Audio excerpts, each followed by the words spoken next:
আসসালামু আলাইকুম প্রিয় শিক্ষার্থী বন্ধুরা।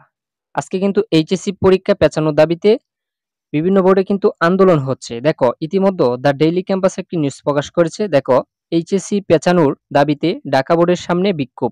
ইতিমধ্যে সকাল থেকে তারা কিন্তু সন্ধ্যা পর্যন্ত আন্দোলন করবে এরকমই ঘোষণা দিয়েছিল এইচএসসি 2025 ব্যাচের শিক্ষার্থীরা। ইতিমধ্যে তারা কিন্তু ঢাকা বোর্ডের সামনে অবস্থান করছে। দেখো আপডেট 22শে জুন 2টা 19 PM। এখনো কিন্তু তারা আন্দোলনরত অবস্থায় আছে। দেখো প্রিয় শিক্ষার্থী বন্ধুরা, তারা কিন্তু আন্দোলন করেই যাচ্ছে তোমাদের পরীক্ষা পেঁচানোর জন্য। দেখো এইচএসসি পরীক্ষা পেঁচানো সহ 3 দাবিতে ঢাকা মাধ্যমিক ও উচ্চ মাধ্যমিক শিক্ষা বোর্ডের সামনে বিক্ষোভ করছে একদল পরীক্ষার্থী। রবিবার 22শে জুন দুপুর 12:15টার দিকে শিক্ষার্থীরা বোর্ডের প্রধান ফটকে অবস্থান নিয়ে বিক্ষোভ করে। সকাল থেকে তারা কিন্তু জড়ো হতে থাকে। তারপর কিন্তু 12টার দিকে তারা শিক্ষা বোর্ডের সামনে অবস্থান করে। দেখো আন্দোলনকারী শিক্ষার্থীদের দাবি করোনা ভাইরাস সংক্রমণ আবারও ঊর্ধ্বমুখী।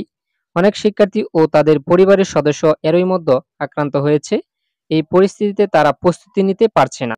তারা বলেন এখন পরীক্ষা নেওয়া হলে শিক্ষার্থীদের শারীরিক ও মানসিক স্বাস্থ্য হুমকির মুখে পড়বে। করোনার পরিস্থিতি স্থিতিশীল না হওয়া পর্যন্ত পরীক্ষা স্থগিত রেখে একটি যৌক্তিক সময়সূচি চূড়ান্ত করার আহ্বান জানান শিক্ষার্থীরা।